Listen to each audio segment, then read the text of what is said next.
Morning, grade sixes. Welcome to your daily lesson of mathematics brought to you by WorksheetCloud. Hope you guys are really well today and looking forward to the lesson. Just a reminder of the email address on your screen, grade6@worksheetcloud.com. Please feel free to use it to send me any feedback, suggestions, queries. Perhaps there's something you'd like me to go over, and I'd be happy to do so moving forward. Today we're going to be looking at cubes and cube roots, and then we're going to have a look at powers. And then on either side of that main theme, we've got our warm-up and our mental arithmetic questions covering previously taught principles. And then we've got our brain bender and finisher at the end. So your warm-up today is on the screen. You need to tell me the value of each symbol and then the question mark at the end. Press pause, work through it slowly, methodically, write down all your thoughts. You might need to start more than once and try different numbers using a trial and error method. That's okay. There's no rush. Press pause and then let's see how you guys get on. So let's have a look at this on the Jamboard. So I actually had to start over again because originally I used the trial and error method, and I started on the third line and I said 5 plus 3 is equal to 8. Okay, and then I went to the top line and I said, okay, 5 plus 3 is equal to 8, then the sunflower must be equal to 4 plus 4, purely because they're the same symbol, so they must be equal to the same amount. All right, so I thought, okay, that's cool for now. Then when I started to work through the rest of it, and I put 5, subtract a number is equal to something else, and I kept on working through different options, I realized that the 5 plus 3 wasn't really going to help me get to the right place. So remember, that should have been 5 minus 2 equals 3, okay? All right, and let's just keep moving on.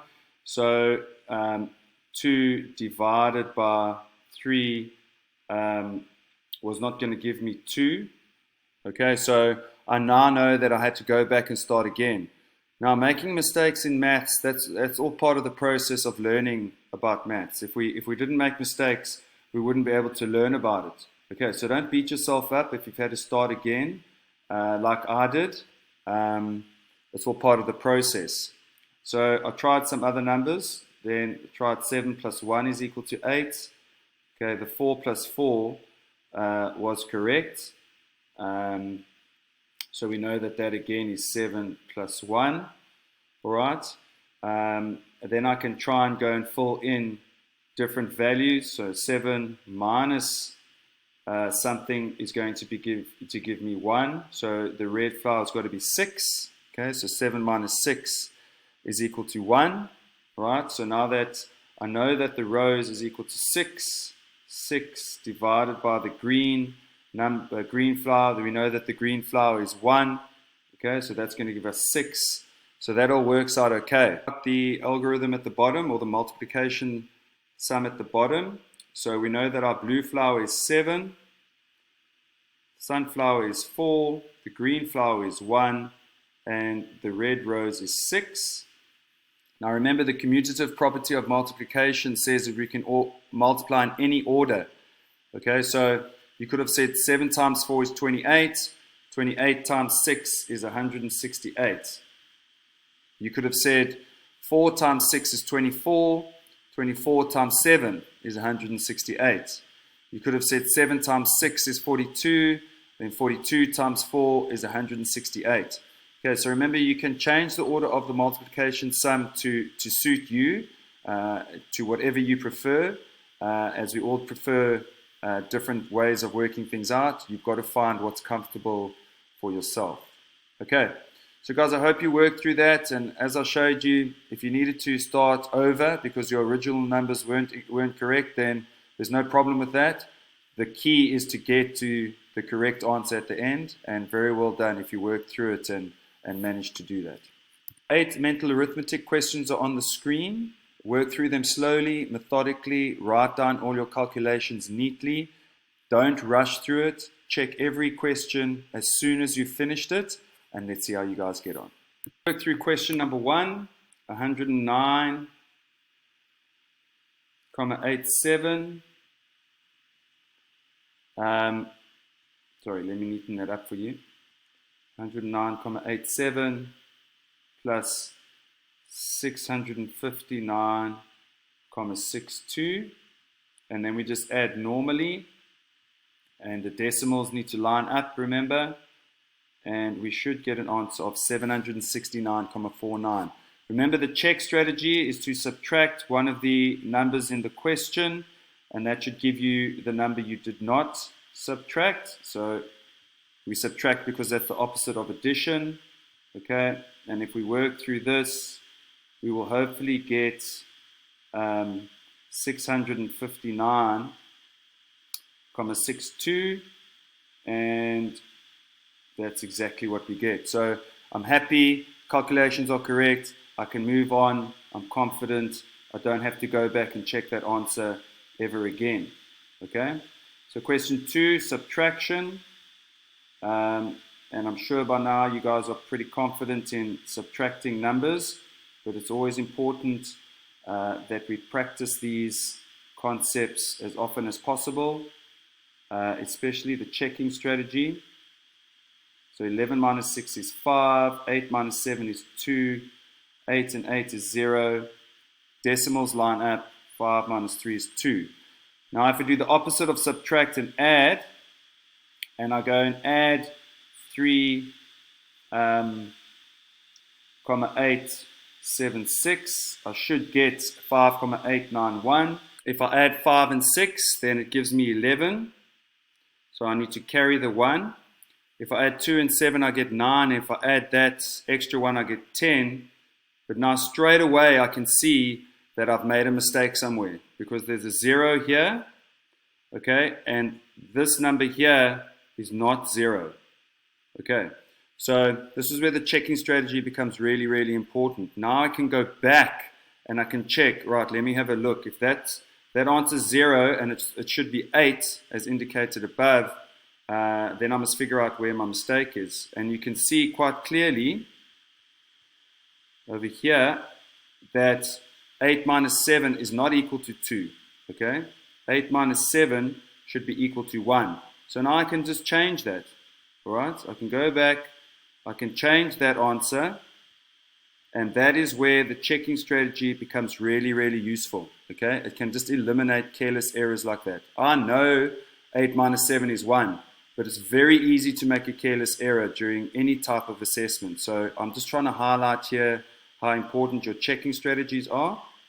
Now if we go down to the check and we say, what is 1 plus 7? Well, there we go, it's equal to 8. Okay, and we have to add that additional 1, so we get an answer of 9. Okay, because remember we're looking for 5,891. Now if I carry on, 0 plus 8 is 8, and 2 and 3 is 5, and now I'm happy.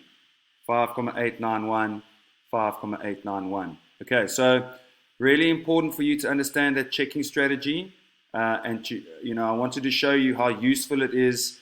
It was one really careless error that's very easy to make, and yeah, the checking strategy can help you eliminate that immediately.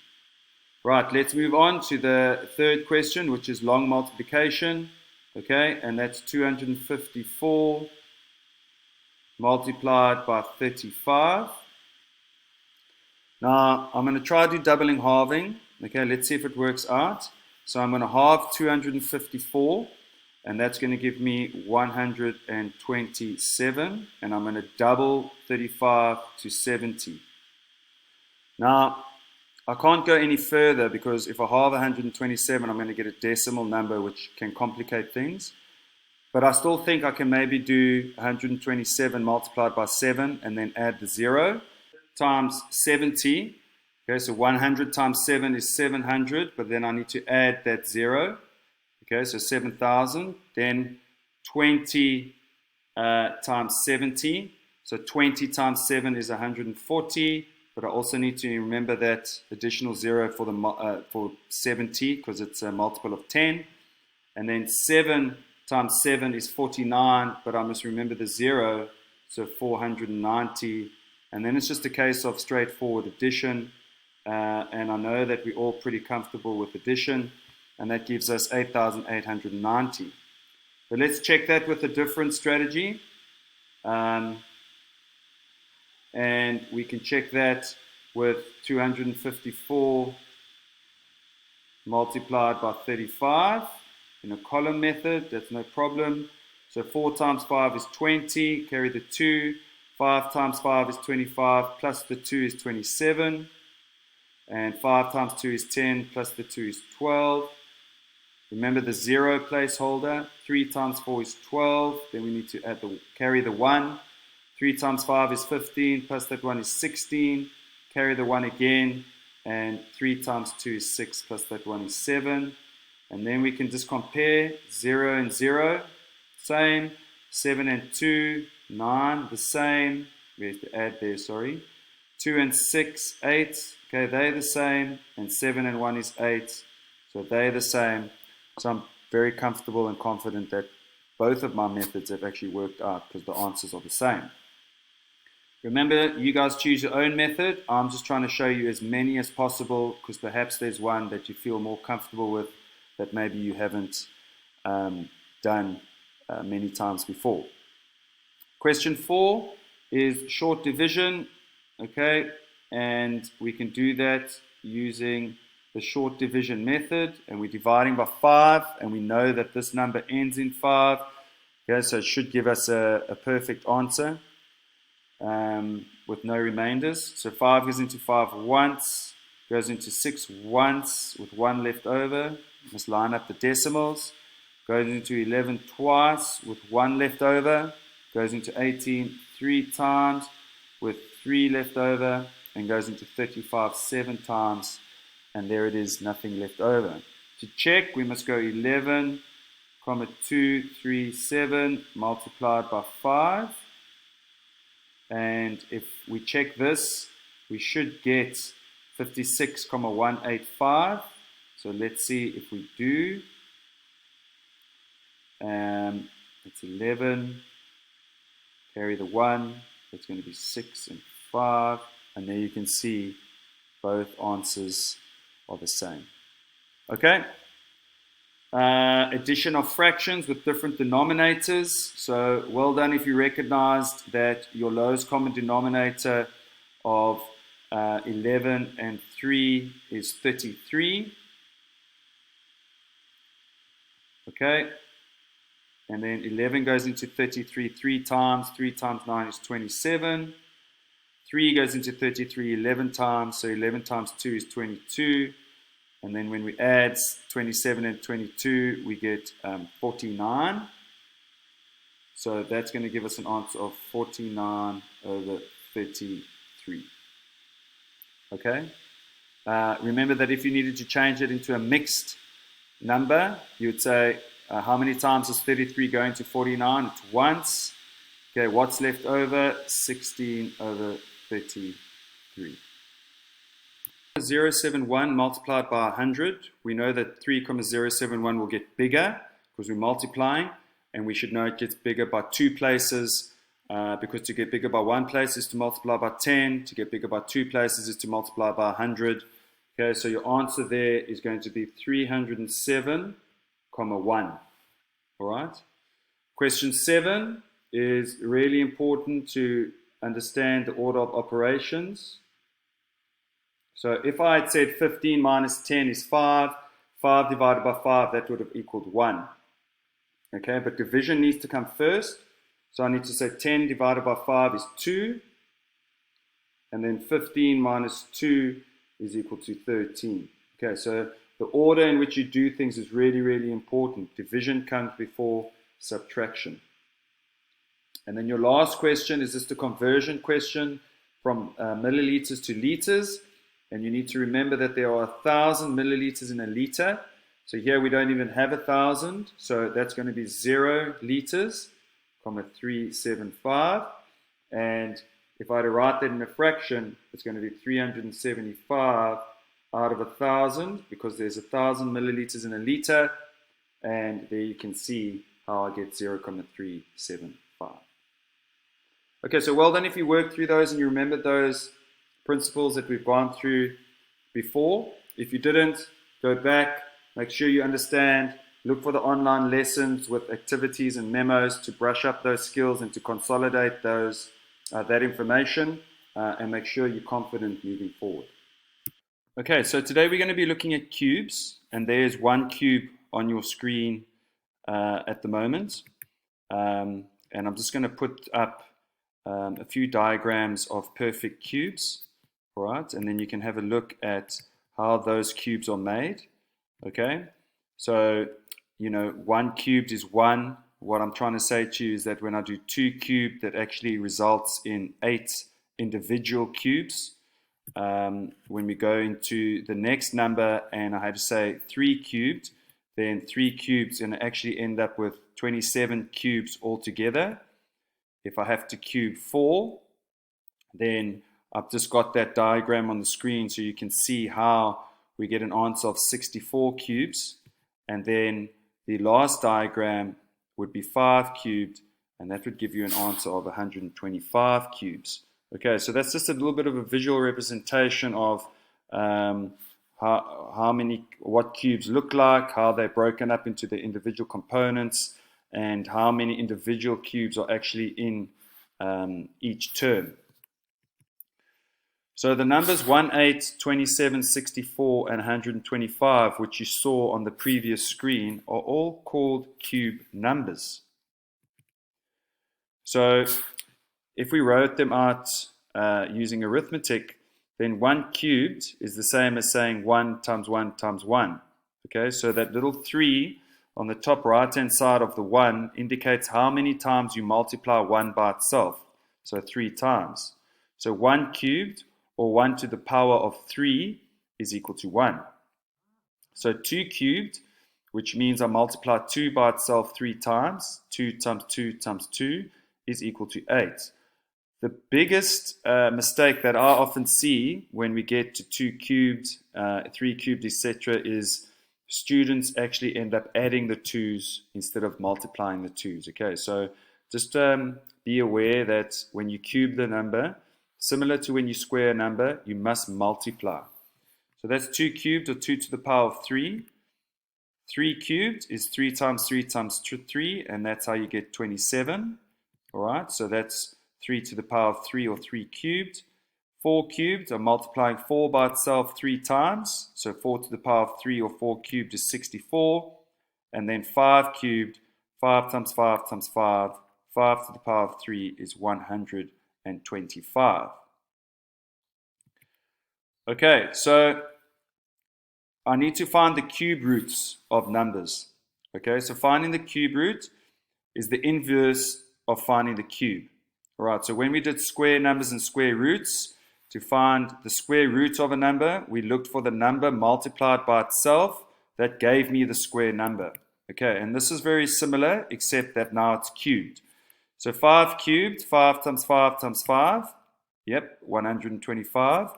And now to find the cube root of 125, we need to ask ourselves, what number multiplied by itself 3 times is going to give me 125? And that's going to be finding the cube root, which is 5. Okay? So at the bottom, you can see the cube root sign. It's the square root sign, except now we have that little 3 on the left-hand side, and that indicates that it's the cube root, so we're looking for a number multiplied by itself 3 times. So the cube root of 125 is 5. So let's just have a look quickly at index notation, all right? And this is something that you'll learn in grade 7, but it might be useful just to introduce it to you now. So index notation shows repeated multiplication by the same number. Okay, so for example, instead of writing 2 times 2 times 2 times 2 times 2, which is quite long and arduous and can be quite boring, we can simply just write 2 to the power of 5. Okay, so that little 5 on the top right-hand side of the 2 shows me how many times I must multiply 2 by itself. 2 is called the base, 5 is called the index or the power. Okay, so we say 2 to the power of 5. All right? And there you have it in writing, 2 to the power of 5. And 2 times 2 times 2 times 2 times 2 is written as it is on your screen, and that gives you an answer of 32. Okay, so that's index notation. That's how it works. You could have 2 to the power of 15. That just means 2 multiplied by itself 15 times. Okay, I could have 5 to the power of 7, 5 multiplied by itself 7 times. I could have 10,000 to the power of 10,000. Okay, just hypothetically, that means 10,000 multiplied by 10,000, 10,000 times. Okay, so the base and the power is unlimited, but the principle remains the same. So I've got a couple for you guys to evaluate. So I'm going to put them on the screen and give you a couple seconds to try and work them out mentally. There are a couple of curveballs in here, and I'm just interested to see what you guys know and what you don't know. But I will explain each one to you. So your first one is 6 squared. Okay, so you should remember that 6 squared means 6 multiplied by 6. Okay, and that is equal to 36. 3 to the power of 4, so that's index notation we've just been through. So that's 3 times 3 times 3 times 3 times 3, so 4 times, and that's going to give you 81. So here's an interesting one, -5 cubed. How am I going to work that out? Okay, and you'd be quite correct in saying, well, it should be -5 times -5 times -5. Okay, and that's going to give you an answer of -125. All right, so you'll get into negative numbers when you get into grade 7, but it's just important for you to realize that we can cube or square negative numbers. So just a little side note, when we raise a negative number to an odd power, the answer is negative. To explain this a bit further, when we raise a number, when we raise a negative number, so -5 is the negative number that I'm circling now with my pointer, and when we raise that to an odd power, so 3 is obviously an odd number, all right? So what we're saying is if you raise a negative number to an odd power, the answer is always negative, okay? If we raised a negative number to an even power, then the answer would be positive. 2 to the power of 7, 2 times itself 7 times, okay, that's going to give me an answer of 128. So here's -1, okay, so your base number is negative. The power that you're raising the -1 to is odd. So as we saw in the third example, when we raise a negative number to an odd power, the answer should be negative. So this means it's -1 multiplied by itself 5 times. So the answer will be -1.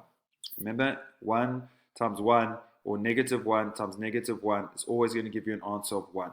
Okay? The important thing to notice is you are raising it to an odd power, which is 5, and that answer is negative. So here we have a negative number raised to an even power. Okay? So it's going to be a positive answer, and that's going to be an answer of 64. All right? And so I've just put that note there so that you have that to reference. When we raise a negative number to an even power, the answer is positive. That leads us on to our finisher and brain bender for today, which is another form of the game 24. So use each card and a combination of the operational signs to get the answer of 24. So for example, use 5, 2, 3, and 2. And then plus, minus, multiply, and divide. You don't have to use all the operational signs, but you must get to an answer of 24. Okay? This is the most challenging section, the yellow section, so it should be quite thought-provoking. Make sure you get the answer, don't give up. I've explained before how crucial it is to continually improve your mental arithmetic skills, as it just makes you more comfortable with numbers, makes you more confident in assessments, saves you a lot of time, and just ultimately makes the subject that much more enjoyable. Grade 6s, thanks very much for joining me today. Remember the email address, grade6@worksheetcloud.com. Send me any feedback you would like. Keep safe, keep well, and I look forward to seeing you next time. All the best.